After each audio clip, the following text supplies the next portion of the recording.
By the arcade tab over there, I think.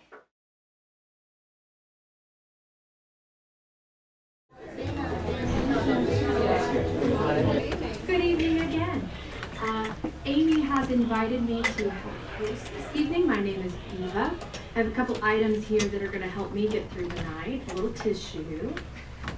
And my cell phone, which I have turned to off. And I encourage you to go ahead and turn it to silent or off if you can. Tonight, we are so happy to see you and hear this brand new play, Aurora. Tonight's presentation is a free public reading, and it's free because it's been funded by the San Antonio Department of Arts and Culture Individual Artist Grant that was awarded to our playwright and friend. It is free of charge, but there are other ways to follow Amy's work and support her work inside the program. As well as next door in the party room, there's a beautiful birthday cake for our intermission and some cookies, and there are some ways to donate or support Amy there as well.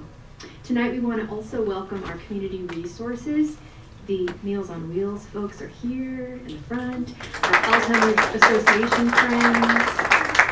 And we'll see that tonight's performance is also interpreted in ASL through Stagehands, a wonderful company here, and their interns are here as well. Welcome. We'll have a short 10-minute intermission to enjoy some birthday cake and celebrate Aurora's birthday and tonight. And without further ado, please sit back and enjoy Aurora.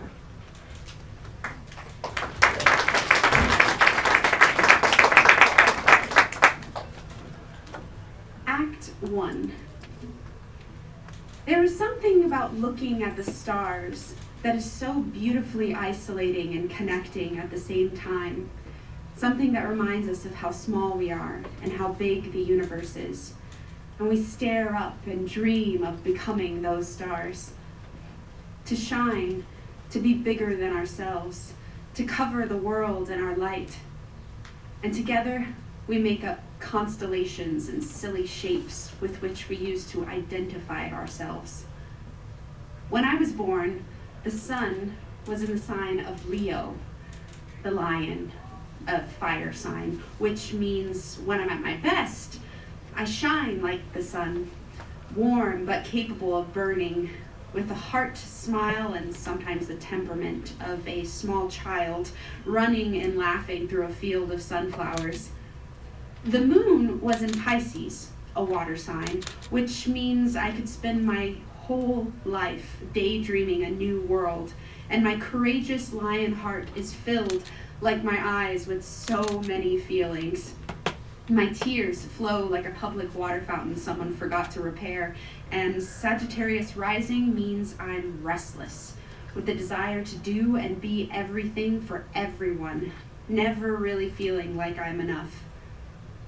My grandmother is a Capricorn. Capricorns are known for being hardworking, ambitious, responsible, practical, disciplined, loyal, focused on their goals, mostly work. My grandmother was very hardworking. She was always eager to serve others through her work. I think she used to work for the post office at one point, and then the courthouse. She was an accountant and a secretary. But most of her life, she ran a grocery store called Aurora's Fruits and Vegetables in a tiny town in West Texas called Sanderson. If you were driving through and you yawned, you'd miss it. The town spanned about a half mile, and you'd never really think people lived there. At her store, she served travelers in need of a break from the long Texas highway, oil riggers in the area, and most importantly, the citizens of Sanderson. Her grocery store changed over time. In her younger days, it included a bar, and as she grew older, she added a flower shop so the people of Sanderson could have fresh flowers to celebrate life at both birthdays and funerals alike. The flower shop, more of a closet in reality, is where she taught me how to make a bow out of wired ribbon. Bows didn't just appear in plastic bags at Target. You could make one. Who knew? Her store had coolers, freezers, and even the Schwan man, who would dress in all yellow, and he'd come by like an old-style milkman and refill the ice cream cooler. She sold everything from eggs, milk, and bread to clay pots, chimeneas, and sculptures of saints and jewelry from Mexico. When I was a little girl, we'd go with her to Mexico or to Laredo, Texas, to shop for special items. There was this incredible shop owned by these two beautiful women that was filled top to bottom with items imported from China. It was a warehouse, and every time we went, my grandmother would stop and catch up with the ladies, and they would show her things I had never seen before. Beautiful dolls, pictures that lit up and had waterfalls that seemed to move in these decadent golden frames. My favorite were these hair clips shaped like butterflies. Each butterfly's wings shimmered with color and glitter, and as you wore them in your hair, they seemed to move. You see, there was this tiny little spring attached to the little wings, which allowed the butterflies to flap their wings in the wind as you walked. Sometimes we'd go sell things at markets and festivals, and my grandmother would always let me sell the butterfly hair clips. I'd lay them out carefully on a piece of red velvet, right next to the angel magnets.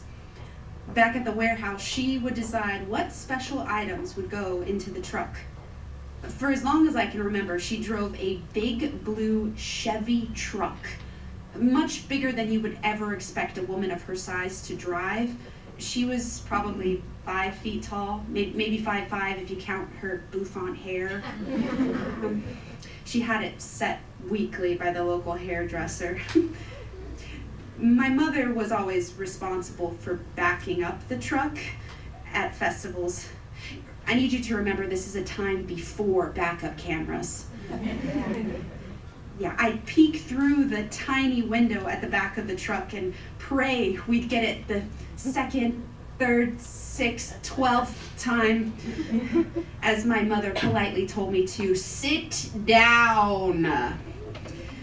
Every male attending the festival seemed to notice and would ask, "You sure you don't need some help?" But my mom wasn't only backing up a truck. Attached to the truck was the largest trailer bed in existence, that I thought. We would fill it to the brim every time we take it to the H-E-B in Del Rio to restock her store. At the time, my grandmother's grocery store was the closest store within 100 miles of Sanderson. So we would drive 3 hours to Del Rio and load as much as we could into banana boxes. The workers at the local H-E-B knew my grandmother and would save banana boxes for her to load her groceries in. It was a whole process. At the store, we'd take 2 grocery carts each, me, my mom, my grandmother, and load them carefully, strategically, with the items in need of restocking and any special requests her customers had. I'd watch as she would cross off the requested items in her notebook with her beautiful cursive handwriting. My heart still swells up when we occasionally find an old price tag with her handwriting on it. She must have done that drive to Del Rio once a month, maybe once a week. We lived in San Antonio, about 5 hours away from Sanderson, but we'd drive up and spend time with her when we could to help her out.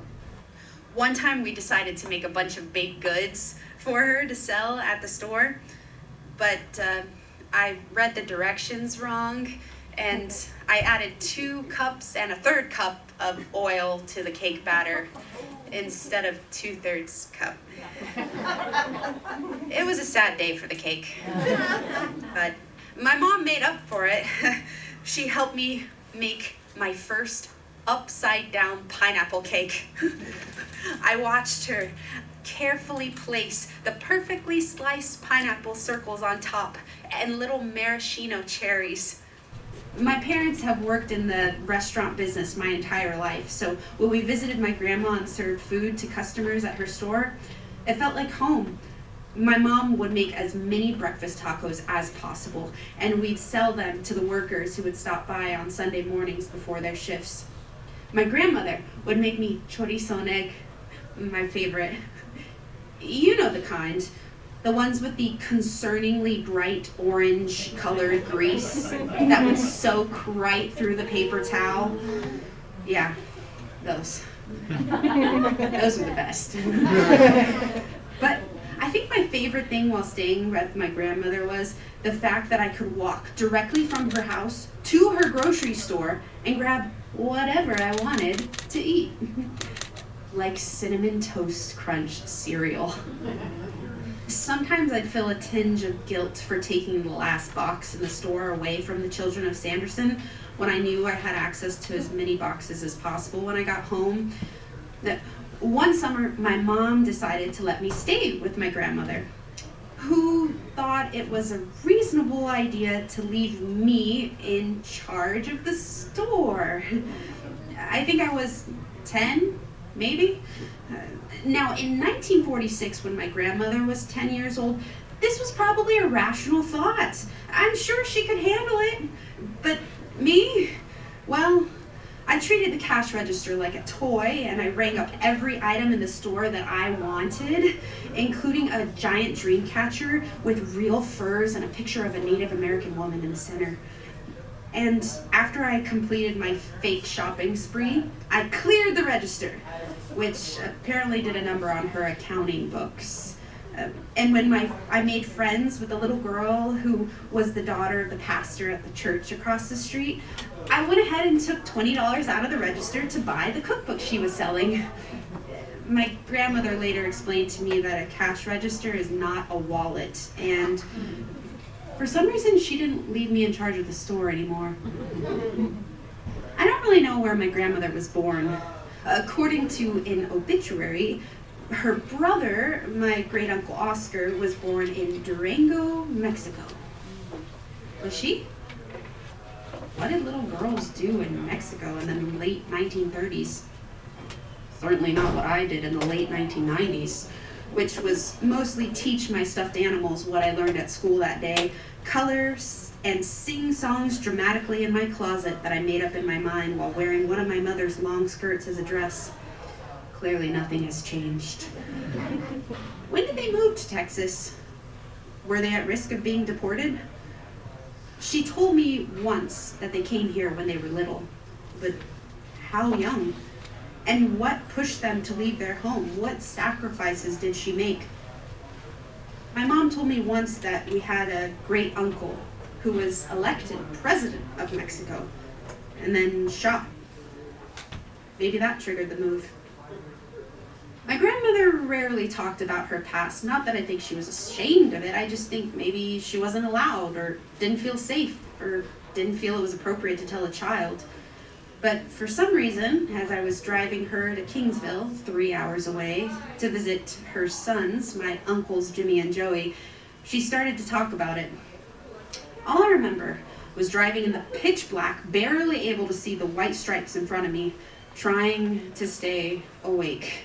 State patrol cars were patiently waiting for someone to make a mistake, and giant 18-wheeler trucks revved past me, pushing 80 miles per hour, while my grandmother slept. On the drive there, she told me that her uncle, my tío Jose, used to sell chicle in the streets of Mexico. Chicle are these tiny little packs of gum. I imagined someone running up to him to tell him what happened, that his brother had been shot. They had to run. And so they did. I loved my tío Jose. He must have lived until he was about 150. He was my Albus Dumbledore. He felt immortal and like he had already lived forever. He wasn't a U.S. citizen, so he wasn't permitted basic human rights in this country. He lived with a family in a room hidden in a back. A family who knew he could be deported any day, so they held that over his head, and he lived there in exchange for hard labor. He built houses, dug through the hard limestone desert grounds of Texas, put up fences. I can only imagine the things this man went through, his fears, his experiences. He didn't speak English. I didn't speak Spanish. I grew up in a Spanish-speaking household, but when I asked to learn the language, they said no because they didn't want us to know their secrets. They could chisme all they wanted right in front of us, but we wouldn't know derecha from izquierda. But I think it was also probably because they were punished in school for speaking Spanish as kids, and they didn't want the same thing to happen to us. My godmother told me once that she was speaking to one customer in Spanish at work, and another customer overheard and proceeded to give her a lecture about how she should speak English and how this was America. To which she replied with perfect clarity and articulation, "How can I help you?" But I wanted to talk to my tío Jose. So I took 8 years of Spanish from middle school all the way to college, just so I could talk to him. Hola, tío, I'd say. Hola, mía, he'd say. ¿Cómo estás? I'd say. Bien, he'd respond. ¿Y tú? He'd humor me. Así, así. I'd say, proudly flaunting my intermediate vocabulary. Bien, bien, he'd say, smiling. He was one of the kindest and most gentle people I knew. He always wore the same thing, like a cartoon character. He looked like a Wranglers commercial, though I'm sure they weren't Wranglers. He wore boots to protect his ankles from snakes, jeans to protect his legs from chiggers, long sleeve button-down shirts to protect his skin from the sun, a cowboy hat to cover his gray hair, a white undershirt because no man in my family ever believed in being shirtless. After all, it was a dangerous thing working under the Texas sun. And he topped all of that off with a plaid flannel jacket. In Texas.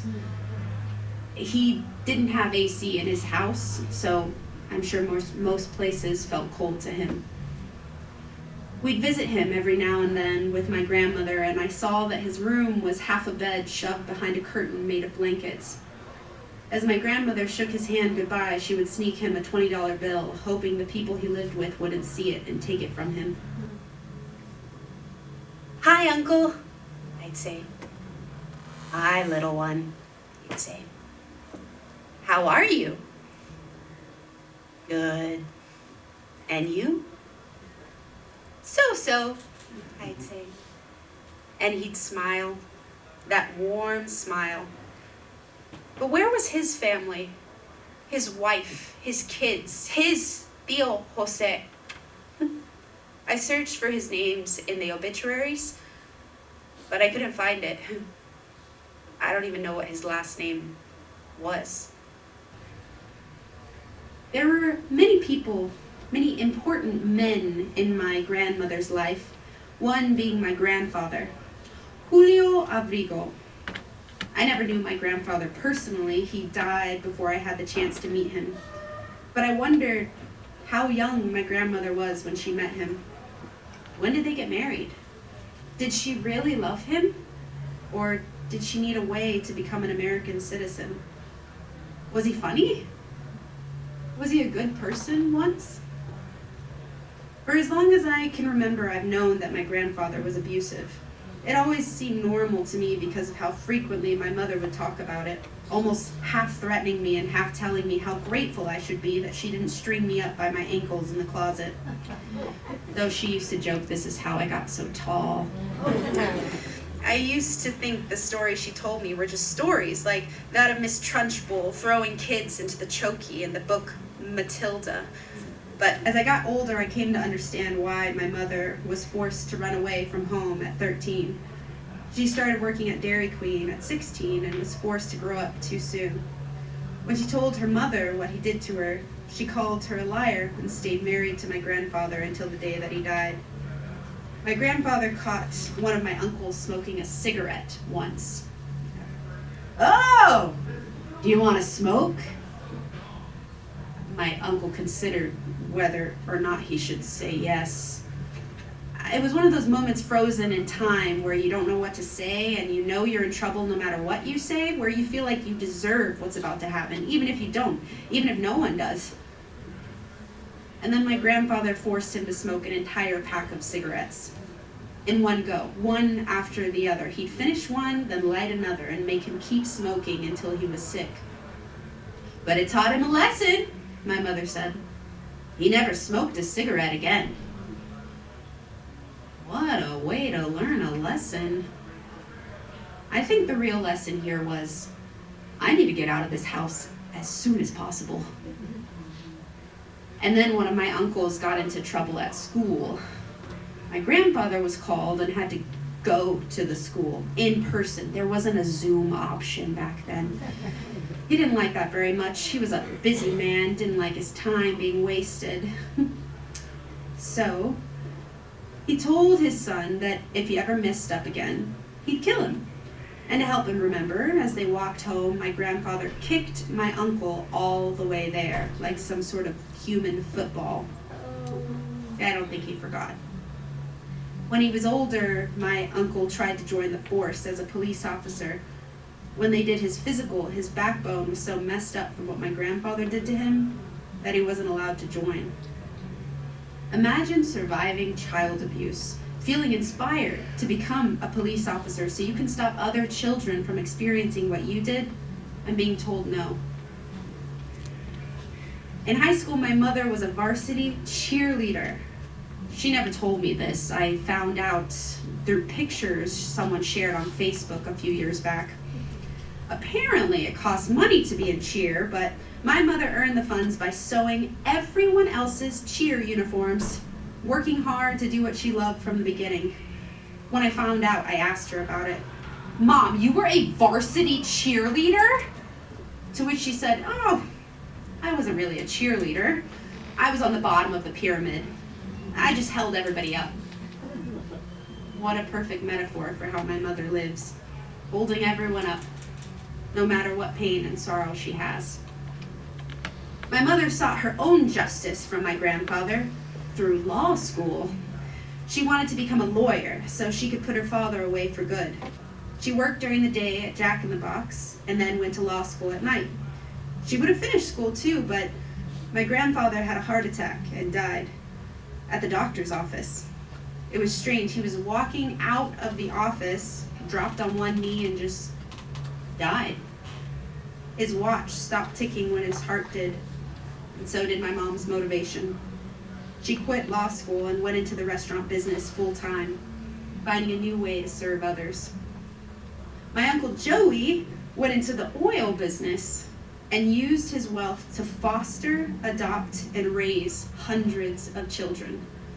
My Uncle Jimmy raised one of the largest and most beautiful families I've ever seen. He provided them with a home, agriculture, and a 4-H club. They were in pageants and rodeos, and he taught them to not take life too seriously. This man works in construction, has survived multiple heart attacks, but still thought it would be hilarious to pretend when he was changing our light bulb in our living room that he was being electrocuted. I guess they all found their own justice. I'm not sure when my mom told me all of this. Maybe it was when they taught us about child protective services at school. I used to tell my mom I was going to call CPS on her. I also used to call anyone who drank one glass an alcoholic. And when my mother tried to give me baby aspirin for a headache I had, I told her Nancy Reagan told me to say no to drugs. She tells this story a lot and buttons it with, oh, but when she had her first period, she was begging me for Midol. Yes, I was. She would later tell me she would call senior abuse on me. We never called. My mom only spanked me once, and I know she hated herself for it. When it happened, I was silent, my face blazing with rage. She cried herself to sleep that night, wailing to her partner about how horrible she felt about laying a hand on me, terrified of turning into her father. Apparently, spanking me didn't work. It didn't seem to bother me, it just made things worse. So, they tried something else. something taken from my Aunt Norma's arsenal of Scorpio superpower manipulation tactics, putting me in the corner. Now, anyone who grew up in my Aunt Norma's family knows you did not mess with my Aunt Norma. When you were in her car, you were silent. You were not allowed to eat in her car, nor would you ever ask to do so. The car was to be kept pristine, as well as the house, your plate, and any surface you interacted with. If you were playing your cards right, it should look and sound like you never existed. If the radio was playing in the car, you could sing along, but if someone received a phone call, you were to be so silent that God forgot about you. To this day, if she told me to blow my nose, sit up straight, or suck it in, I'd probably do it. And I respect her for that. And for all that she's done in her life, the things I can only imagine she's clawed through as a woman in advertising and print business, and how she's raised her kid and multiple grandkids, mostly as a single mother and grandmother. But the thing my Aunt Norma will always be known for is her pantry. Her pantry is what I used to imagine heaven being like. A perfectly organized multiple shelf storage of endless goodies. Cereal with marshmallows and cinnamon sugar and, oh, don't get me started on her house. A treasure trove of child's gold. She had a pool table that commanded reverence and a mini basketball hoop that we'd shoot koozies through. And if you need something, Norma probably has it. Coloring supplies, Barbies, bath toys, Honey Nut Cheerios, a full catering setup, confetti cake for your birthday, a porch swing, a hot tub, and a DJ on her back porch blasting, "My anaconda don't want none unless you got buns, hon." She truly has anything and everything your heart could desire. We used to run races together, 5Ks. I miss it. She smiles at me now, with a genuine kindness, warmth, patience, and understanding. She knows the world. She built her own castle and filled it with everything we needed. Who did the family seek for her wisdom and trail mix making? Who still has the baby spoon of her over 30-year-old daughter? Who has the most spotless vehicle in all of Texas? Norma. The women in my family are powerhouses of a different realm.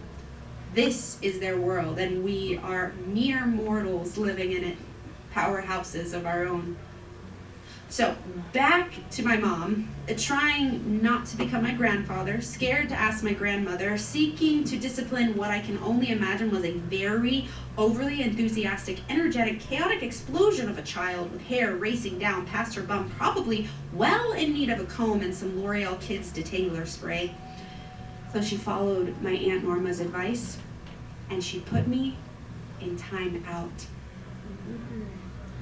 I wailed endlessly, scream crying, not in a rage, but in a pain that seemed to fill rivers past the levels of any ocean, a monsoon that swelled within me and resulted in a tsunami that converted our house into the Titanic and turned my mother into a very confused captain with the wheel of the ship broken off in her hands. "What's wrong with you? You sound like someone's murdering you." "You hurt my feelings." Oh, Lord. And yet they claim to have no idea I would have any interest in theater. That was the last time they put me in timeout. I don't really know how they got me to behave, or maybe they never did. Honestly, I was pretty spoiled, but I never did anything terrible to the house. Did I try to cut my own hair and fail astronomically? Of course. But who gave the 4-year-old scissors? Did I try and use those dumb scissors that can't cut through paper to cut off the ear of a girl who pissed me off in kindergarten? Yes, I did, but was I successful? Not that time. But my parents did their best. With me, with each other, with themselves, and so did my grandmother. She always told me how smart I was and how I would always get all A's. So when I got my first C in college because my perfectionism prevented me from turning something in on time, I was a bit of a mess. I never really knew what I wanted to be when I grew up. But when I was little, my grandmother used to tell me, "Mija, someday you're going to be an actress."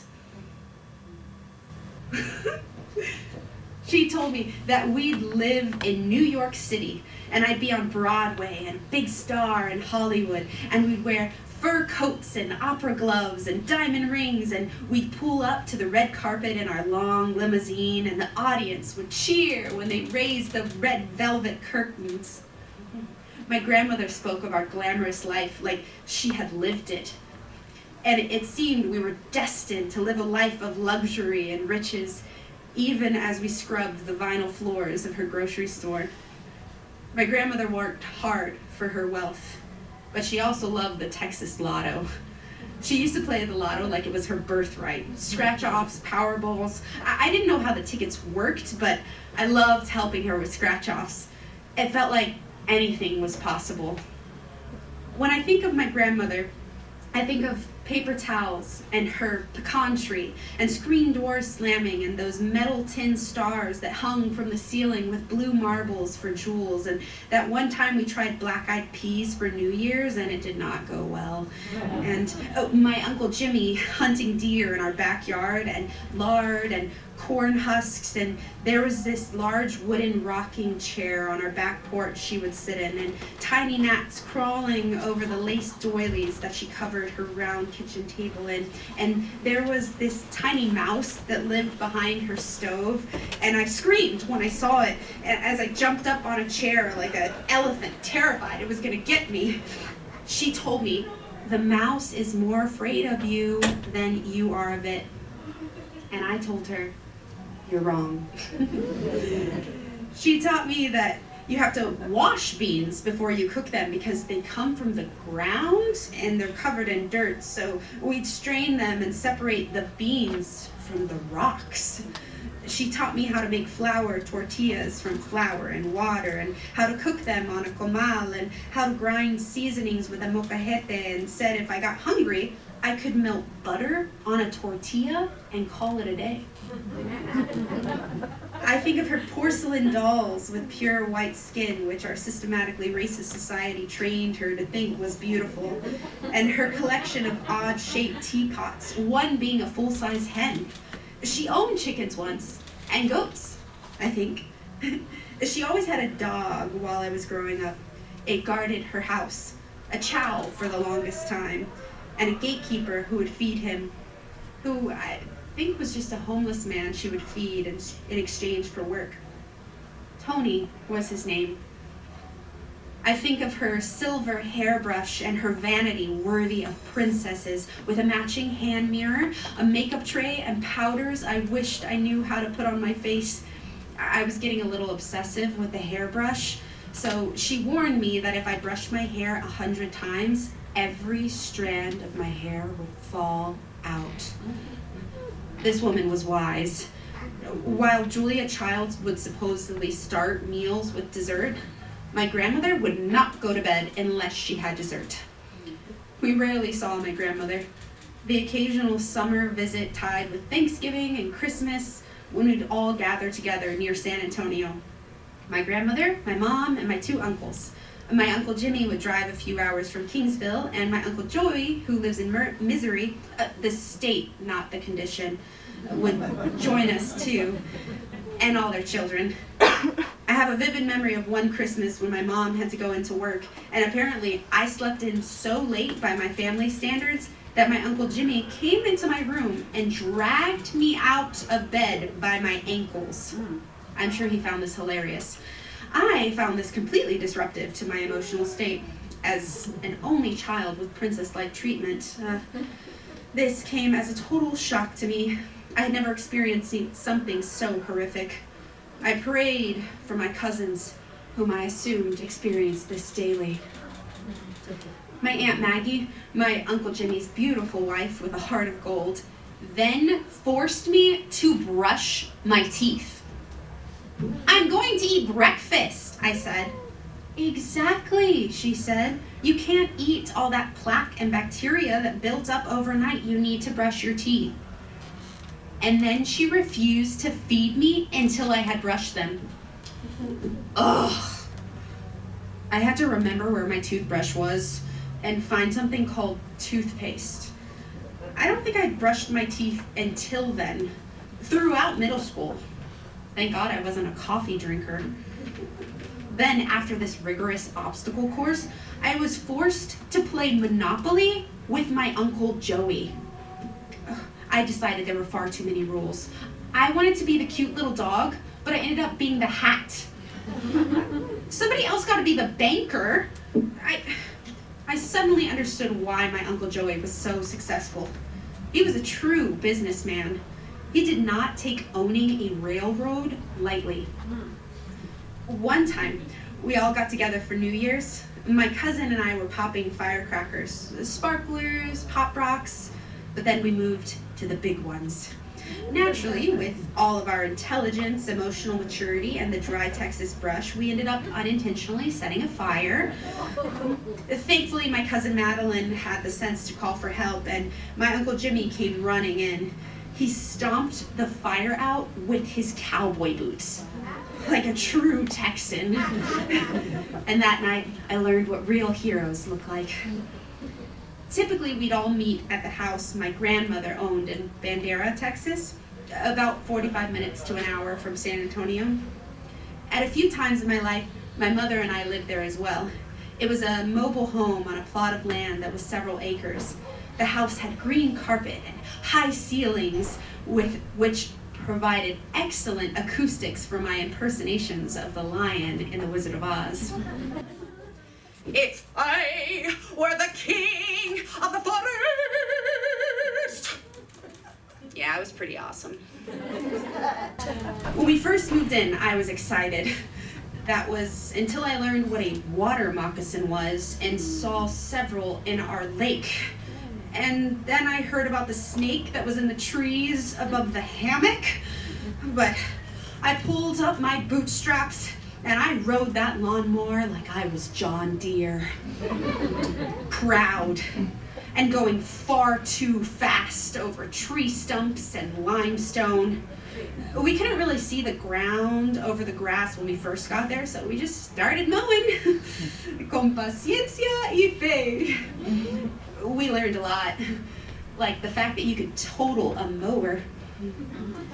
The drive to my high school was over an hour each morning, so we'd leave the house around 5 a.m. before the sun had the dignity to rise, and my mom would fuel me with a toasted cinnamon raisin bagel smothered in peanut butter with grape jelly on top. We'd sing and dance in the car so frequently that one of my fellow students asked me to verify if that was indeed us he saw dancing off Ingram Road. I don't think I had the confidence at the time to tell him yes. I was just glad he didn't see us when we were impersonating geese. Sometimes my grandmother would visit us in San Antonio. She loved going to see my mom at work. At the time, my mom worked for Sonic Drive-In. She was the general manager in Boerne, Texas, another small town about 10-15 minutes from Bandera. She'd have to open the store at 5 a.m., so on weekends, we'd wake up way too early, and I'd sleep in the car until I was ready to come out. There's no indoor restaurant, so I just hang out in the car or on the patio, entertaining myself until I was old enough to be put to work. When my grandmother would visit the store, she'd invite her sister, my Aunt Erlinda, or Linda, who lived in Boerne.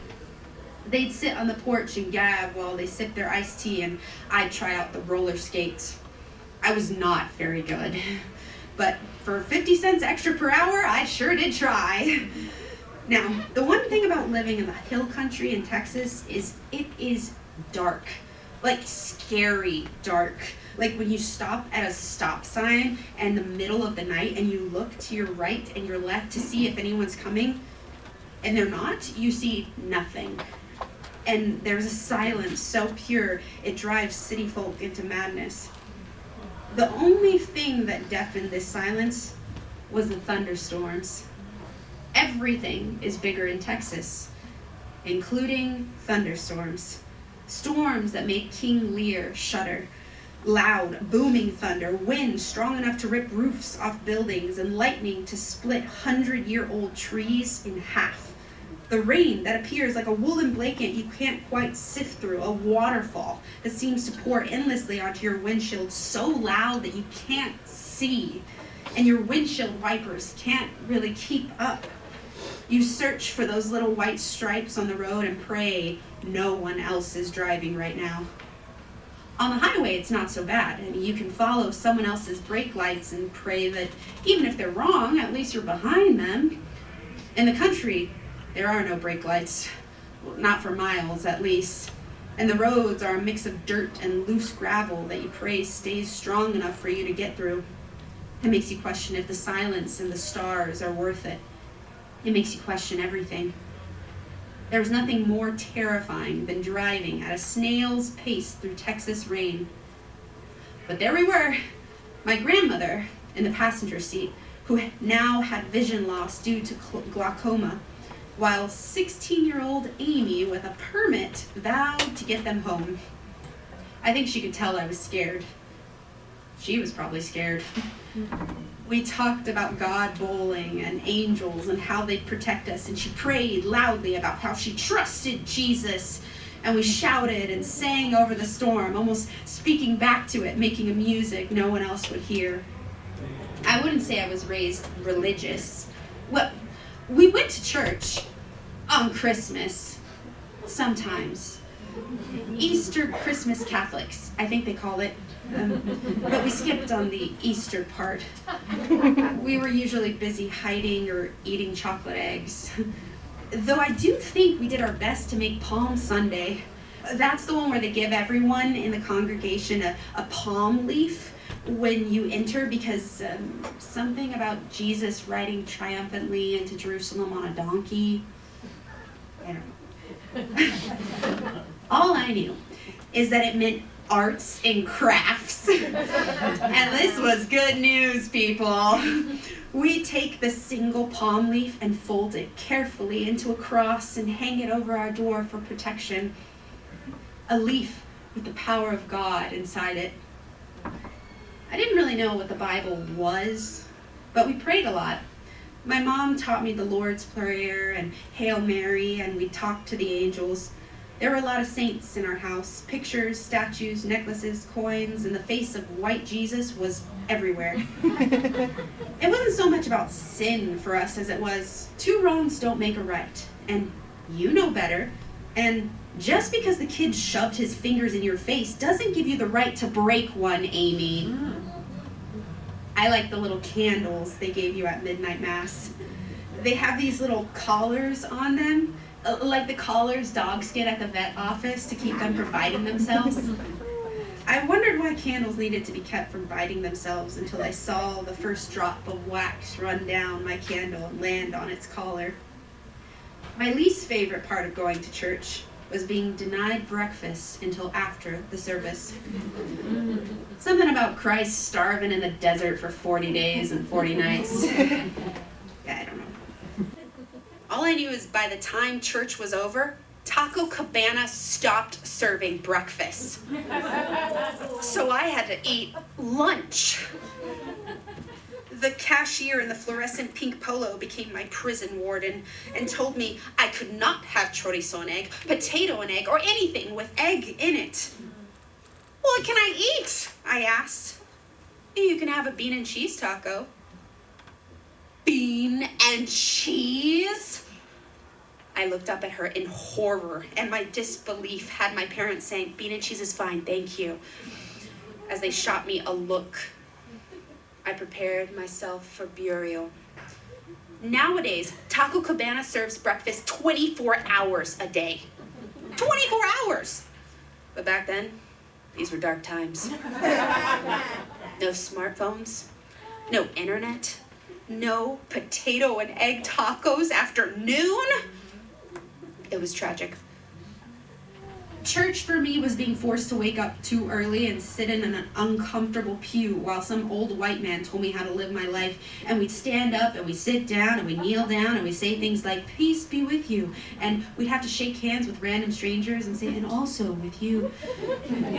And listen to a pastor who was tone deaf singing a bunch of words on a single note.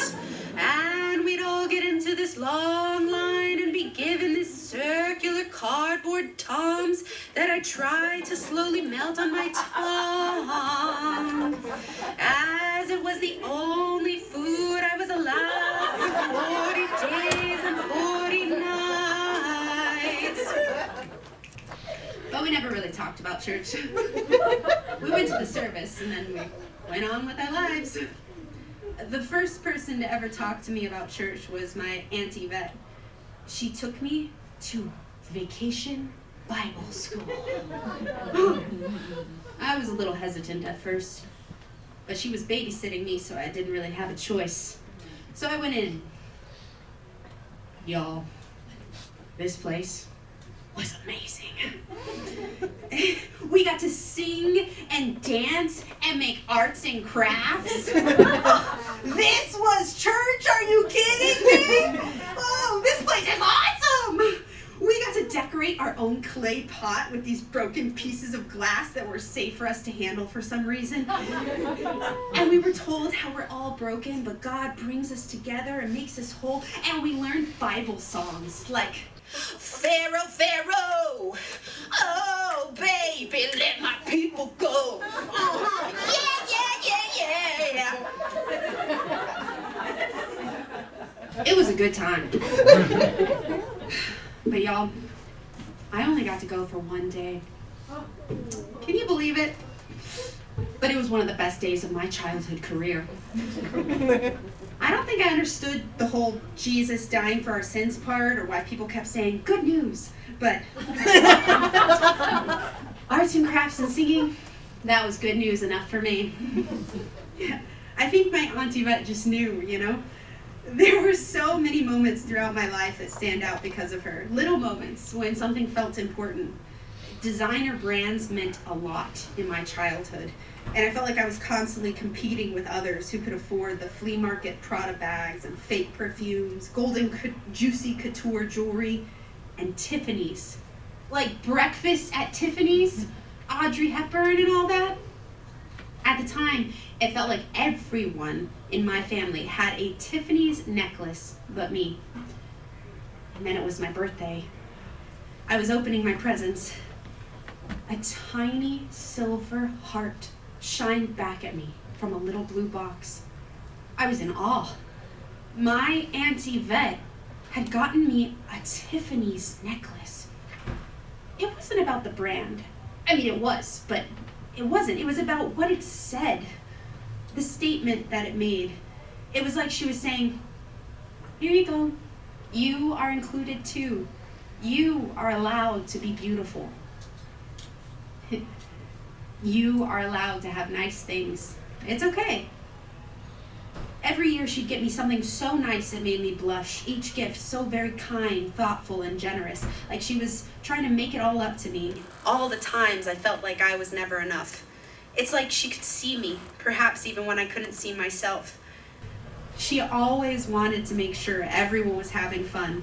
She'd lead us through family games, and for Christmas, she showed the twin baby girls how to toss rings onto the inflatable antlers I was now wearing on my head.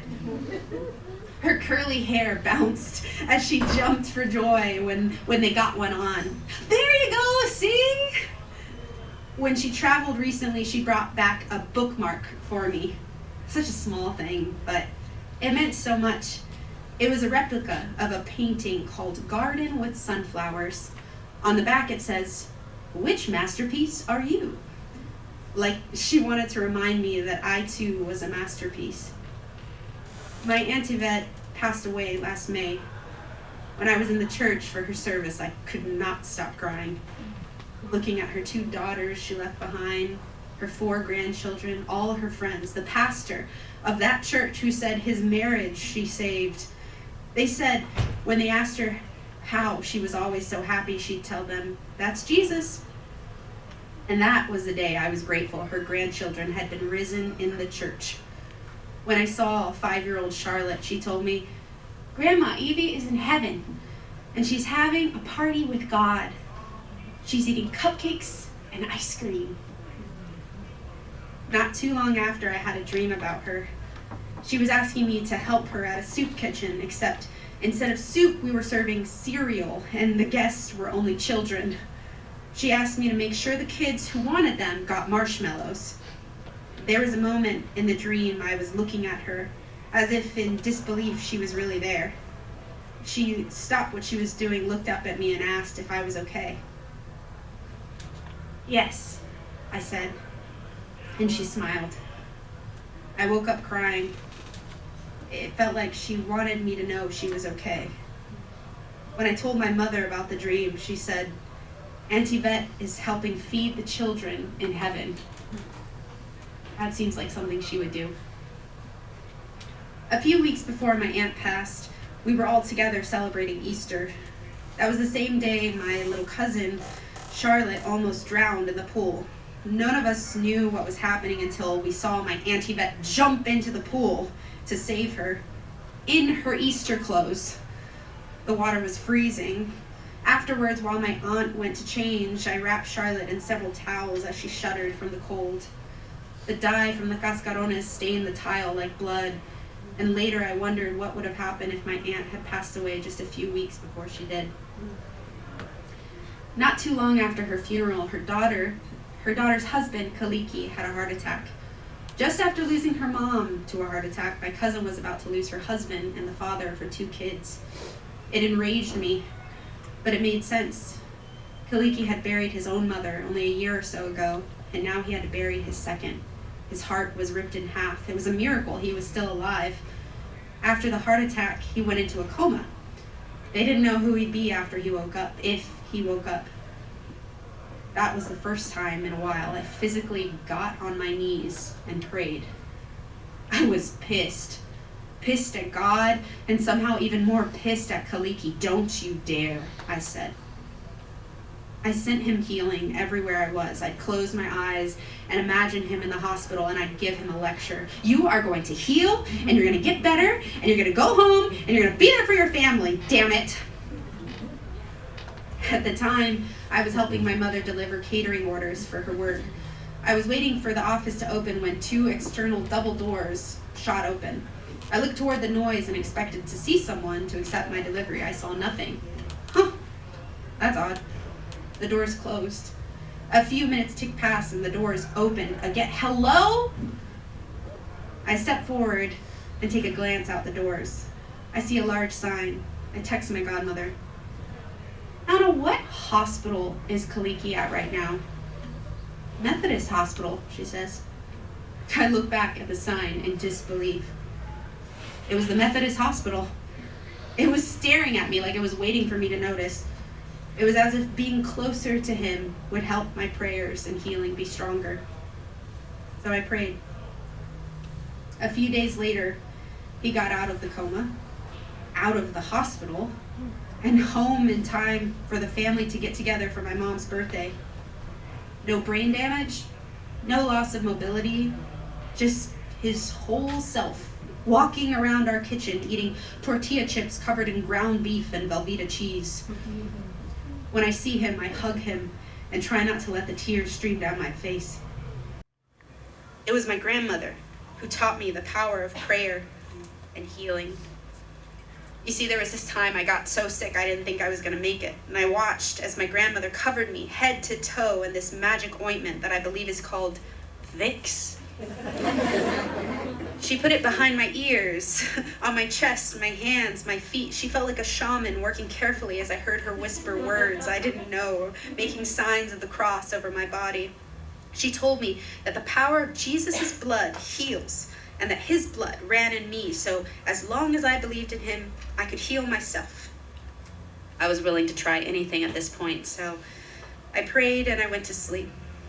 When the morning came, my fever broke and I was back to scream singing on the patio in my snowman slippers. Healing seems to run in our family. My mother says that my great-great-grandmother was a shaman, Grandma Rosa. I never knew her, but my mom still has her picture. My Uncle Hector was a healer as well. He'd visit people in the hospitals.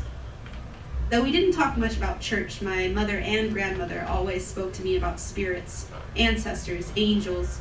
We believed in angels, archangels, and always felt like someone was looking out for us. When I was very little, I was over at my Aunt Linda's house for a visit. This was also where my great-grandmother Elvira lived. My cousin Gary was babysitting me, and I remember an ambulance coming to the house. I didn't really know why, but he suggested we hang out in the front room. I remember sitting in this window area chatting and laughing. It wasn't until much later that I realized my great-grandmother had passed away while we were there. The ambulance was there to recover her body. Gary kept me entertained while they wheeled her away through the back door. A few days later, back at home, I went up the stairs to go to my room, and I saw her, plain as day, standing at the top of the staircase. I screamed and ran past her to my parents' room. "It's your great-grandma," my mom said. "She just wanted to see you again. She wanted to make sure you're okay. She wanted to say goodbye." I carefully tiptoed out of the room and peeked out at the now empty stairwell. "She's gone," I said. "Let's pray for her," my mother said. And we did. My mom explained how sometimes spirits have trouble crossing over to the other side. "It's all right, Grandma," she told her. "You can go now. We're safe." I never saw her again. My grandmother and my mother were very spiritual, and at one point my mother had a spiritual shop of her own. It was a metaphysical business where they did healings, cleansings, and sold things like herbs and crystals.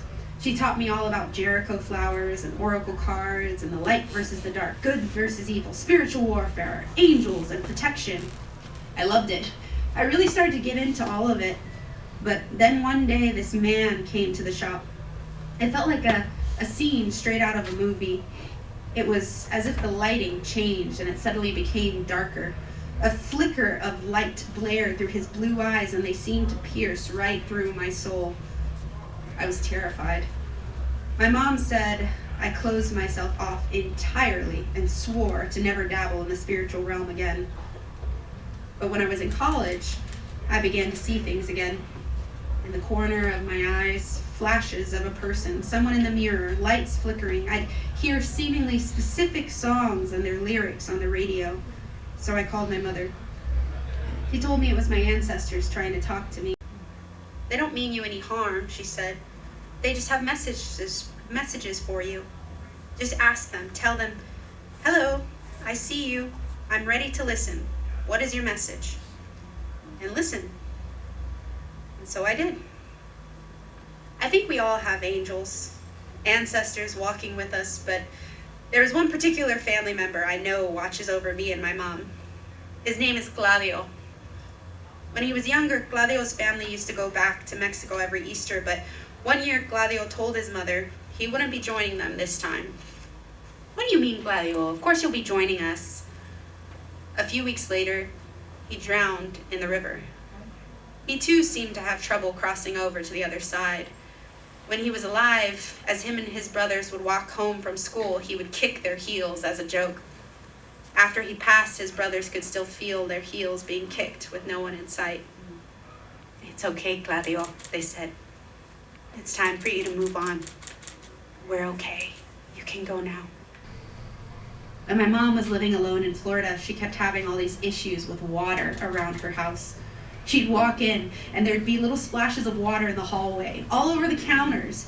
She'd try to sit and focus on work, and she'd hear the water dispenser gurgle. The pipes in the walls would start unexpectedly. When she moved to Austin, same thing. "What is going on?" she'd say. "What is it with the water?" And then she realized it was Gladio, watching over her like a guardian angel, giving her a little nudge when it was time for her to close her laptop and stop working for the evening, blessing her new home and its floors with his feet. Every time something important happens in our family, it rains, like a baptism. We think of it like a blessing. Anytime something strange happens with water, we take it as a sign from Gladio. I found the newspaper article from his accident. The article says he was playing with 3 other teenage boys in Cibolo Creek in Bernie. The creek, they said, had been dry for years due to drought, but they had a windfall of rain and the levels rose quickly. The boys had built a raft and were playing in the newfound river when Gladio fell in. His playmates tried to bring him to the surface, and when they couldn't, they called for help. Volunteer firemen rushed to the scene, the sheriff's department, city police, and others. They retrieved his body by tying a rope around him and declared him dead at 2:10 in the afternoon. He was 15 years old. His brothers, Junior and Hector, were aged 11 and 17 respectively. I wondered, were they the other boys with him at the time? Or did they find out what happened later? Their eldest brother, Oscar, wasn't home. He was in Germany, serving the U.S. Army at age 19. After Gladio died, the Red Cross negotiated to have Oscar come home to be with his family, and he was honorably discharged from the Army in 1957, the same year Gladio passed. His sister, my grandmother Aurora, was 21. I can only imagine how this event has shaped everyone in my family. After leaving the military, my Uncle Oscar joined the Kendall County Sheriff's Department, maybe to prevent other little boys from drowning in the river. My Uncle Junior ended up serving in the military as well. He served as a parachuter in the Vietnam War. They dropped him somewhere in enemy territory to get a lay of the land, but he was stuck in a tree. Instead of someone helping him down, they sprayed him with Agent Orange, amongst other things. He came home in a wheelchair, paralyzed from the waist down and nonverbal. When he got home from the war, his wife put him on a train and left him to die. Thankfully, the people at the train station knew my grandmother. So when they found his license on him, they called her and said, "Aurora, we have your brother." She drove the hours to get him and immediately took him to the Veterans Hospital. He was dehydrated, malnourished. After he recovered, she took him home. "He's my brother. I'll take care of him." So she did. She lifted him in and out of bed into his wheelchair, bathed him, clothed him, and fed him. When I'd visit them, I'd sit with him in front of the television, and we'd watch old funny shows in black and white like I Love Lucy and the Three Stooges. We watched Sister Act religiously, and he loved Home Alone 1, 2, and 3. We'd sit there for hours and laugh and laugh. I think this was my grandmother's way of giving him the best life possible, one full of laughter. Sometimes I'd talk to him, tell him all my troubles as I held the giant purple plush bunny my mother gave me for Easter. "Do you want to hold the bunny, Uncle Junior?" I placed the bunny in his arms and talked to him about my dog and my life back at home. He just smiled. When my grandmother was no longer able to lift him out of bed, she reluctantly moved him into the closest veteran care hospital a few hours away. She would visit him as often as she could, ensure he was getting proper care and grooming, and she'd give the nurses a piece of her mind if he wasn't. He stayed there until he passed in 2011 at age 65. I think this is when my grandmother started to decline. She moved into her store and sold the house behind it where she lived with Uncle Junior. Instead, she lived in a small bedroom behind the cash register. She had a guest room in the back of the store, which is where I stayed with my best friend when we decided to come up to Sanderson to visit her with my mom. I think we were freshmen in college. We were giddy as ever, and it felt like our 14-year-old sleepovers all over again, except there were all these flying bugs like moths in our bedroom that were drawn to the ceiling fan light, which we were keeping on because we were not going to bed anytime soon. And I was making a game out of singing and killing as many bugs as possible, chancla in hand. It was war, and we were winning, so we told ourselves. We fought long and hard until we tuckered ourselves out, turned off the light, and finally melted into sleep. We woke the next day to find out that the wall we were smashing bugs on had another side, which had shelves on it littered with priceless glass antiques that had since been shattered. My grandmother was not amused. I don't remember why, but at some point I said to my grandma, joking, laughing, as if she was one of the girls, "Ah, you're crazy, Grandma." Her face changed and I immediately knew I had done something wrong. She exploded. "I'm not crazy! How dare you call me crazy? I am not crazy!" My grandmother had never gotten upset with me before. Not really. Definitely not like that. I didn't know what to think. I moved on. We moved on. Ate a meal somewhere. Went back home. But this wasn't the end of it. Not for us and not for her. End of Act 1.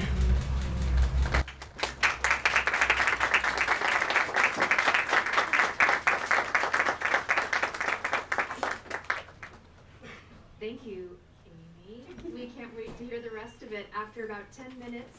And next door, enjoy some birthday cake, some cookies. There's some ways to support Amy's work there and some resource tables as well. So enjoy that. We'll see you back in about 10 minutes.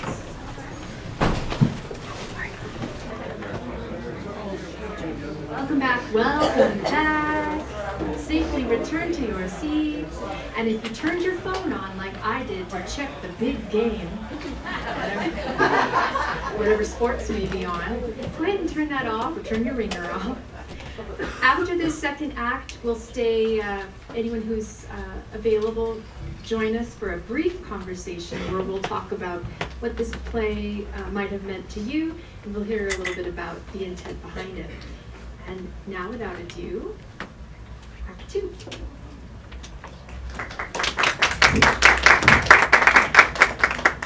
Act 2. Alzheimer's disease is a progressive brain disorder. Essentially, these plaques and twisted neurofibers cause a decline in the levels of brain chemicals. Brain cells begin to die, and brain functions with them. Nearly 7 million Americans have it, and the number increases daily. Over time, the disease causes memory loss, confusion, language issues, and behavioral changes. It's irreversible, worsens over time, and is not a normal part of aging, though it can feel like it. And the worst part is those diagnosed with it lose their ability to be self-aware, so they can't fully process what's happening to them. It's up to others around them to see, to notice that they aren't quite the same. Forgetting things is a normal part of aging. Forgetting names or missing an appointment, losing your keys, misplacing items, but in time, the name you were looking for should come back to you. You might not be able to find the word you're looking for right now. It's on the tip of your tongue, but you'll get there eventually. When things don't come back, then it might be time to see a doctor. Mood changes, changes in behavior. For example, someone who's very clean and tidy suddenly leaving stacks of mail untouched, dishes in the sink. Or someone who is a chef having trouble following a familiar recipe. Driving somewhere and then forgetting where you were going or why is a common sign of aging, but there is a point when it gets too far. It's tricky. It's terrifying. It makes you feel crazy.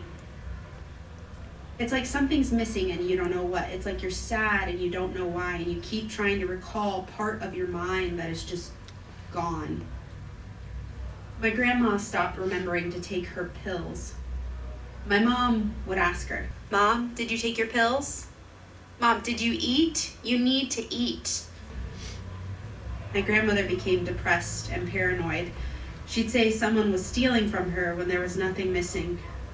She forgot to pay the taxes on our house in Bandera, so we had to foreclose our home, sell most of the land, and move into another mobile home on the same property. I remember us going through everything in the house to decide what to keep and what to sell. My mother had to break her store lease and sell everything in her shop. She planned to move everything into our new home and just do readings there. She put everything into storage while we waited for the new house to arrive. But when she came back to pick it all up, I guess she hadn't paid her bill, so there everything was, for sale in their shop. Apparently anyone who didn't pay their storage fee had their items moved to their shop for sale. So I watched as she carefully chose which items to keep. There was this piece of an old tree that someone had carved the face of Jesus into that my grandmother gave to her. This was one of the items.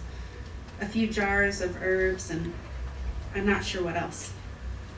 My mom started to see that something was going on with my grandmother, so she helped her close her grocery store in Sanderson and moved her down to live with her in Bandera. Everything my grandmother had ever built was gone. My mom went back to work, of course. She worked a lot, so my grandmother stayed at home. My mom gave her careful instructions. She'd leave her food in the fridge and tell her when she'd be home.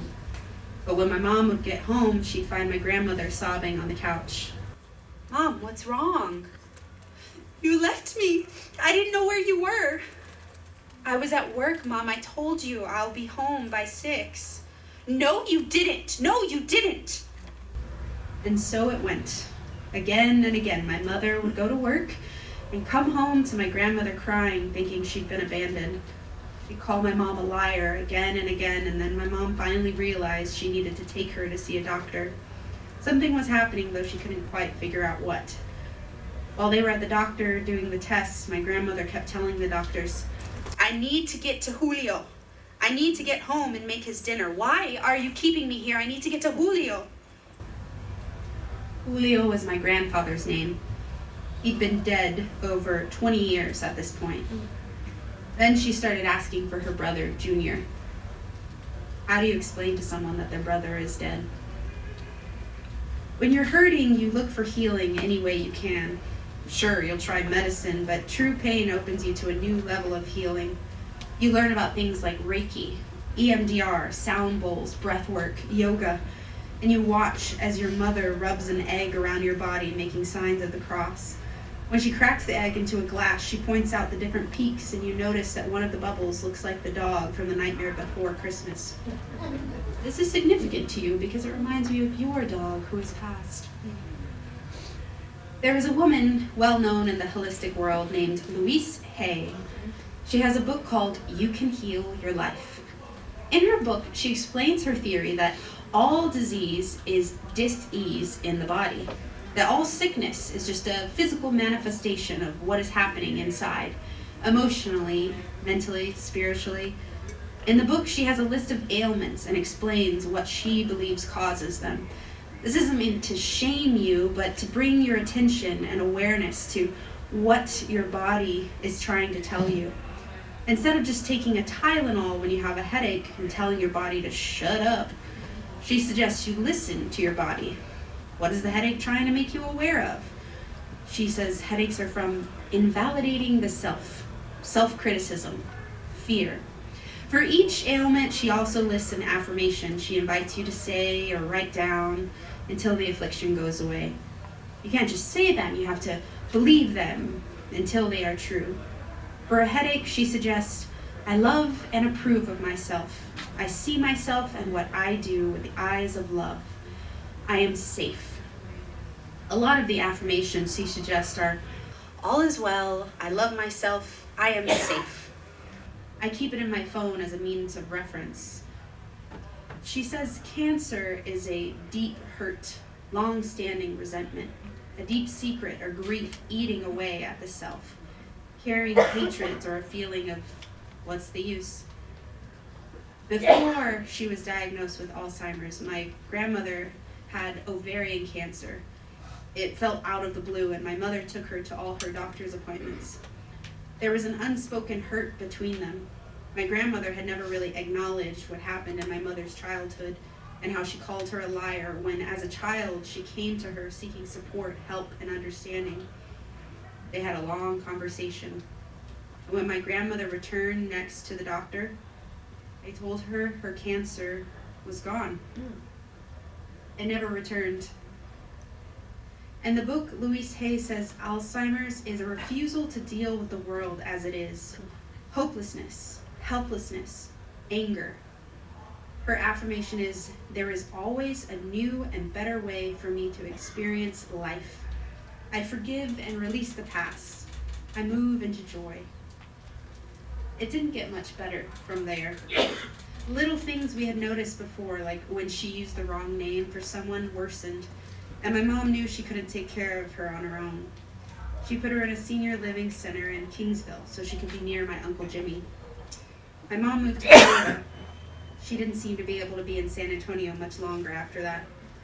My Uncle Jimmy and my Aunt Maggie took over care from there. My Aunt Maggie knew my grandmother's hair was very important to her, so she would visit her and do her hair. She kept dyeing her hair for a long time until I suppose she couldn't anymore. The grandkids used to sing to her. They'd even take her out occasionally to eat or bring her over at the house for family gatherings. They sent us a picture once of her holding somebody's baby. That seemed to make her happy. It was a while before my mother and I visited her. We didn't really know what to expect. I think it terrified us. The first time we visited my grandmother, she was still relatively coherent. She didn't know who I was, but she knew my mother. She thought my mother was there to take her home. We allowed her to think we were packing up her bags as we collected all the stuffed animals and blankets she had won at bingo. The staff had apparently asked someone in the family to pick these up because my grandmother was lining them up on top of her bedroom light, and there were so many it was becoming a fire hazard. When my mom explained who I was, my grandmother let me take a picture with her in front of the fireplace the staff had decorated for Christmas.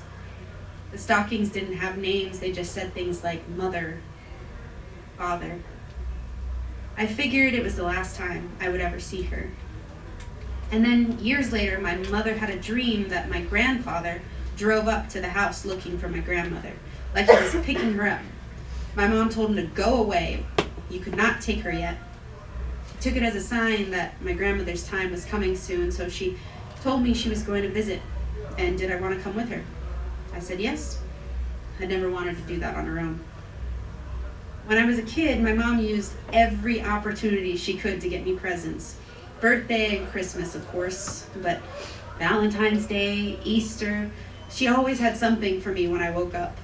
I truly don't know how she did it. I'd get into the car for school, and there would be a large purple bunny waiting to be loved by me, a box of chocolates, balloons. My mother made me feel so very special. So when she got divorced for the second time, I wanted to do something for her to help her feel less alone. For the first time in years, she was living alone in Florida while I lived in Minnesota. Mother's Day was coming up, so I used it as an opportunity to do something special. I bought her a Build-A-Bear and named it Angel. So you always have an angel with you, I said. I dressed it in pajamas and had it programmed so that when you squeezed the hand, it said, "I love you," in this little voice. I wanted her to know that no matter what, she was loved and she was never alone. It was the least I could do. When we decided we were going to visit my grandma, it was difficult to choose what to wear, what to bring. Do you bring flowers? A card? I scoured my wardrobe and never really found anything that made sense. I landed on a t-shirt and jeans. I checked my jewelry box. Recently, for Halloween, my best friend Josie and I had dressed up like fairies. For her costume, she placed butterflies in her hair. They were the same ones I used to sell with my grandmother at the market. "Where did you get those?" I said. At the end of the night, she gifted me one. "So you can always remember," she said. Anytime I need a little extra magic, I'd wear it. Opening nights, special events, it was how I could bring my grandmother with me. That day, I found it staring at me from one of my shelves. Should I bring it? Would she recognize it? Would she remember? It was a test, and a terrifying one at that. What if she did? What if she didn't? I've never placed so much hope on an object. So I placed it in my hair and went to my mother's room. "Are you ready?" she said. Without her noticing, I grabbed the teddy bear I had gifted her from her chair. "Ready," I said. We got in the car and started our 2.5-hour drive. We didn't really know what to say. We just kind of sat there in silence. If we talked, it was about anything and everything except what we were about to do. My mother drove. We left in the morning. When we arrived, 2 women greeted us at the front door. "Can we help you?" "I'm here to see my mother." "Last name?" "Abrigo. Aurora Abrigo." "How do you spell that?" "Abrigo. Abrigo." We waited in silence as the 2 women exchanged glances. "We don't have any patients with that name here." My stomach and my chest seemed to meld together. "Aurora Abrigo. She's here. This is the place. Where is she?" I watched with bated breath as the 2 women tried to calm my mother down. I was having my own panic attack inside. Did she die before we got there and they carted her off and deleted her from their system and their memories? Were we too late? "Where is my mother?" "Ma'am, we've never had any patients with that name. Are you sure you're at the right location?" "Of course I am. This is the address my brother gave me." I knew better than to contradict my mother. "There is another center down the road. Is it possible that's where she is?" There was a pause. "This happens all the time. It's just down the road." "Mom, do you have the address? This place doesn't look super familiar to me." It's clear at this point that my mom is in full "why are you not letting me see my mother who I drove 3 hours to see" rage mode. She exhales deeply and double checks the address. She grumbles something under her breath about it being the wrong place, and we leave embarrassed. The 2 women try to wish us a nice day, and we drive down the road to the nearly identical looking building. The parking lot looked empty, and I wondered if it was open. We had to put a code in order to unlock the front door. The code was posted on a sign just next to the door explaining that this was a safety measure so patients didn't wander. We punched in the code and entered an eerily quiet and empty lobby. No women to greet us. No front desk, just a small kiosk in the far corner of the room that I drew my mom's attention to. We clicked check in and then entered my grandmother's name as the patient we were there to see. We scanned our IDs and the little machine printed out name tags with our photos for both of us to wear. What next, I thought. Where is she? We cautiously began to wander the halls, hoping not to disturb anyone. Still no humans in sight. Where was everyone? Did anyone work here? Hello? We turned a corner to a liminal hallway and took one brave foot in front of the other. An older woman in a wheelchair walked herself forward with her feet like a child in an office chair. She held a doll close as if it was her child and spoke words I didn't understand. We walked past her and turned another corner. At the very end of the hallway was a desk. Behind it was a woman mid-bite. "Oh, hello? Looking for someone?" "Aurora." "Oh, Miss Abrigo? She's right there."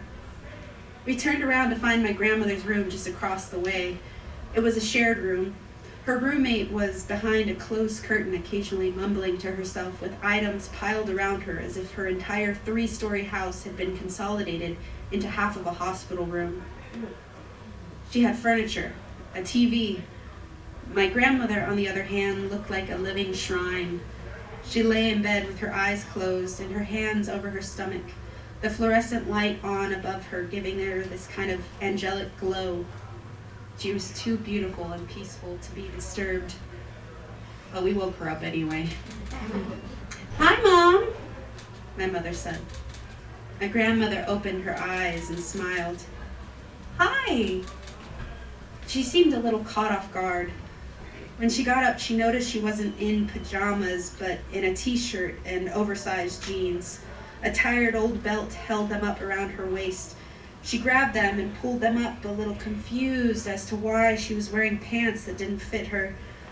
Perhaps they were the ones she had on when she checked in. Perhaps they used to fit her. Perhaps they felt familiar, so she kept them on. My uncle said they tried to give her new pants that do fit her, but she always chose to wear these. I wondered if I would do the same. She sat up and began to visit with us. She didn't really know who we were or what to say. "Are you visiting from out of town?" "Yes." "Oh, where are you from?" "We came from San Antonio." "Oh, wow," she said. "There's so much traffic there." "Yes," we said. And so it went on a few times. Same questions. "Where are you from?" "San Antonio." Traffic. After our short chat, my mother turned and pointed at the butterfly in my hair. "Did you see what she has in her hair, Mom?" "Oh!" I slowly passed the butterfly over to her, and my mom and I held our breath as we watched her grasp it between her fingers. "Oh, how nice." She didn't remember. She handed it back. I could see the light slowly fading from my mother's eyes. My grandmother looked up at us as if it was the first time. "Are you friends of Henrietta?" Henrietta is my mother's name. My mother, who was at this moment sitting directly across from my grandmother. She didn't recognize her, but at least she remembers she has a daughter, and that her name is Henrietta. She thought I was one of her school friends. When I was in college, I did an internship in a memory care unit. This was before I knew about my grandmother. I helped the recreation director come up with activities to keep the seniors entertained. We helped them get in a circle and kick a beach ball back and forth to each other. There was a woman named Ruth who would play the piano absolutely beautifully if you asked her to. And we'd make them mock pina coladas. And a woman would visit every now and then and paint her mother's nails, even though her mother had no clue who she was. Different patients sometimes had repetitive behaviors or questions they would ask, like where their husband was or if they could go make coffee. I always wondered what mine would be. I kept my hair short at the time and wore pants, so whenever I held the door open for an older woman, she would very loudly say to my manager, "What a nice young boy." But the most painful was Edna. Edna didn't come out much. She mainly stayed in her room, but you could occasionally bring her coffee and some cookies and stay for a visit. She didn't really react to the words you were saying, but she still seemed to enjoy the company nonetheless. No one ever visited Edna. Another gentleman loved to talk about cars, so he'd stare out the window down to the parking lot and go on about carburetors. And they'd all make jokes pretending the mocktails were real, and even the folks in the wheelchairs had a blast trying to hit the beach balls with their hand or foot. We'd all laugh, and I never felt so grateful to be there for someone who really didn't have anyone. Too painful for family to visit, I thought. So when we were with my grandmother, I felt like I had a few more tools in my belt when it came to having a conversation. "Are you friends of Henrietta?" Yes, we are." "Oh, she must be at school." "Yes, we were just stopping by to say hello." "Oh, how nice." "Yes." We sat in silence, and then I remembered the bear. "We brought you this." "Oh, look at that. Oh, how cute."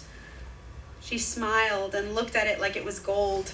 She fluffed its little pajamas and smoothed down its collar. She had never seen such beautifully tailored clothes on a bear before. "Oh, would you look at that?" she kept saying. She was mesmerized. She couldn't stop smiling. "And look," I said, "press here." I moved her hand over its paw and gently pressed. "I love you. I love you." "Oh, would you look at that?" She nuzzled the bear into her chest and smiled. Before we left, my mother took a Sharpie and wrote her name and room number on the chest of the bear. Apparently, there was an issue of things getting taken by other patients occasionally. Not out of malice, but just for the fact that no one really knows what's theirs and what isn't. And dolls and bears are very popular. We told my grandmother it was time for us to go, and she said she would walk us out. She moved slowly, but we walked together. She took my arm for support, and I was allowed to hold on to her as we walked in silence. It felt like she knew, for a moment, who we were, that we were there, how much we loved her, and she let me hold her hand. It was such a gift to hold her, to be with her, and we walked. When we got to the front, we said our goodbyes, and she thanked us for coming.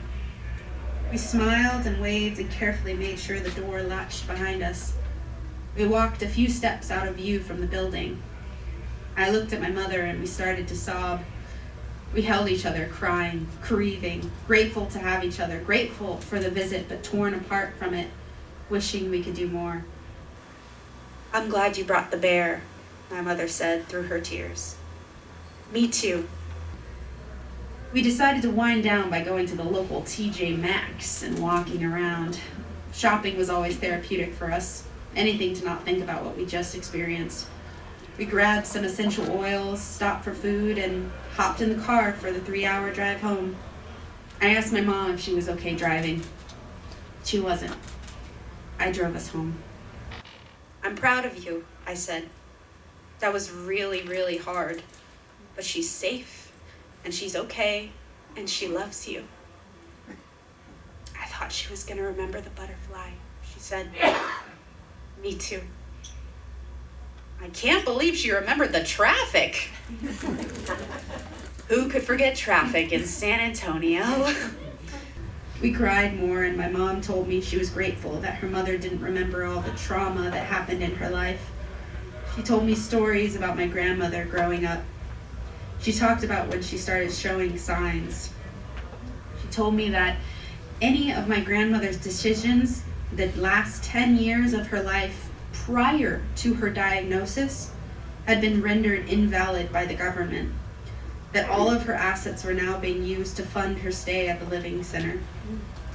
"Oh," I said, "that's good that she's being taken care of." "Yeah," she said, and we drove. I never thought I'd visit her again. Didn't know how much longer she had, but also didn't know if I wanted to risk a different visit. This one went so perfectly in my mind. But when my uncle called my mom and said they didn't think she was going to make it, I asked my boyfriend to drive with me so I could see her one last time. Apparently she had fallen and broken her hip, so they weren't letting her walk anymore. She was in a wheelchair just for safety, as Alzheimer's can affect your balance, and they thought another fall could be fatal. When she was in the hospital for her hip, they had to put her on a feeding tube, but she didn't know where she was, so she kept trying to rip it out. We decided so last minute my mom couldn't come and my uncle was out of town. We got there later than expected, and I was half worried the visiting hours would be over, but they weren't. We found the place all right, and I carefully placed my boyfriend's sticker name tag on his chest. He held my hand as I choked back tears already swelling in my throat. It had been a while since I last saw her. Would I remember where she was? When you walk in just past the main lobby is the cafeteria. I looked over and saw a woman asleep in her chair at a table with a glass in front of her. "That's not her," I said, and I followed my memory towards her room. I peeked in. The bed was empty. "Are you looking for Aurora?" "Yes. She's in the cafeteria." We heard a glass fall over. I looked at my boyfriend and we started to walk back. A nurse came by quickly, pushing the same woman we saw in the cafeteria past us. It was her. I didn't recognize her at first, but the nurse brought her into her room and closed the door behind her. She had spilled food on her clothes, so the nurse was changing her. I didn't recognize her. I didn't recognize her. When they let us in the room, she was curled up in her bed like a child. She seemed upset, like the fluorescent light above her was keeping her awake when she wanted to sleep, so I turned it off. I tried talking to her, but she couldn't seem to keep her eyes open. I wanted to talk to her so desperately. My boyfriend waited outside the room so I could have some time with her. I tucked her into her covers and looked over on her shelf. Photos of our family littered her bedside, and that's when I spotted it. The bear. All those years ago, and there it was. I grabbed it and placed it carefully in her arms. I kneeled beside her and held her. "I love you, Grandma," I said, and I kissed her forehead. She giggled at this and smiled, her eyes still closed. "I love you so much." We left her to rest and got back in the car. I sobbed and my boyfriend did his best to comfort me. We got food and drove 3 hours back home. My grandmother told us a joke once. It was one of those man walks into the bar jokes, except I think it was a priest, a rabbi, and a Mexican man. They were asked which one of them would win a fight and what they would do. I don't remember what the other men said, but the Mexican man said he knew judo. The others were surprised and a little impressed. "You know judo?" they said. "Wow." He said, "Yeah. You don't know if I got a knife. You don't know if I got a gun. You don't know." I never saw her laugh so hard. When I began writing about her, I wanted to learn more about her disease, and it just so happened that the Alzheimer's Association had free classes. They still do. We learned about dementia being an umbrella term with Alzheimer's falling under it, and I signed up for several classes, but only went to one. I learned my instructor was a volunteer and that her husband and several of her family members had passed due to Alzheimer's. When she asked us to go around and say why we were there, I tried to hold back my tears as a gentleman said he had been diagnosed with Alzheimer's and was there to learn more about his disease. When he raised his hand later to ask a question, it took him some time to articulate what he was trying to say. He explained how he used this little notepad for reminders that he kept with him all the time and relied on the GPS to keep him focused on where he was supposed to be driving. At the class, I learned there was a 5K coming up soon. The walk to end Alzheimer's. It was free, so I asked my boyfriend and parents to go with me. We got there a little late and noticed everybody had these different colored flowers. The announcer asked everyone to lift up their flowers, one at a time, color by color, as he explained what they meant. "If you have an orange flower," he said, "you are a supporter of a future without Alzheimer's. If you are holding a yellow flower, it means you are one of the millions of caregivers giving more than your time to others. If you have a blue flower, you are someone living with Alzheimer's. Look around you," he said, and I looked around at the families and knew their pain. "Now I want those with a purple flower to raise them into the air." We watched as hundreds and hundreds of purple flowers were held into the air. "If you are holding a purple flower, it means you have lost someone to Alzheimer's." And he prayed for them and for all of us there that day. I felt the tears streaming down my face and my mom's as I held her hand. The announcer could barely get through his own tears as he continued speaking messages of hope. "There is one more flower we hope to someday have," he said. "It is a white flower. A white flower will be held by the first survivor." The crowd cheered and I felt this little ping of hope inside me. I learned there are many ways to lower your risks of getting the disease. It's a lot of the usual things doctors tell you. Get enough sleep, manage stress, be a lifetime learner, stay connected with others, eat a healthy diet, and exercise regularly. There are some medications which might slow symptoms down, but There's currently no cure for Alzheimer's disease. However, in November of last year, Proposition 14 passed in Texas, authorizing a $3 billion investment to create the Dementia Prevention and Research Institute of Texas, bringing hope and resources to San Antonio and the entire state. Therapies and medications are advancing, and clinical trials are available. There is hope. There are resources. You are not alone. When I was younger, probably in my teens, my mom shared an old family video with me on VHS. For those of you who don't know, a VHS is a large tape, bigger than a cassette tape, about as large as an average Bible. And you put it inside of this thing called a VCR, and it would play back the video that had been recorded on it using a video camera. I know. I wondered what was on it. It seemed to be some kind of family gathering. I watched as a dashing man in a military uniform walked into the room. People cheered and he smiled with charisma. Who was that? I took a closer look. Pause, rewind, play, pause. The smile. So familiar.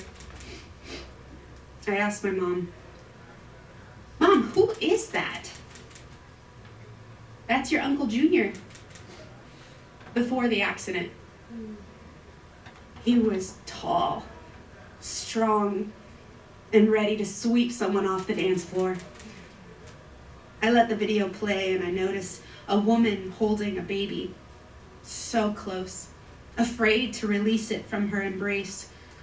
The woman held the baby with so much love, all the love you always wish you had in moments when you are cold and lost in the sea of your darkest emotions. Wow, who is that woman? That's your grandmother. And who is the baby? That's you. Today is my grandmother's 90th birthday. She's still alive. In fact, we're going to visit her this weekend to wish her a happy birthday. I know she may not know who she is or where she is, but I hope she knows she is loved. I hope she knows she is not alone. I hope she knows we are all rooting for her.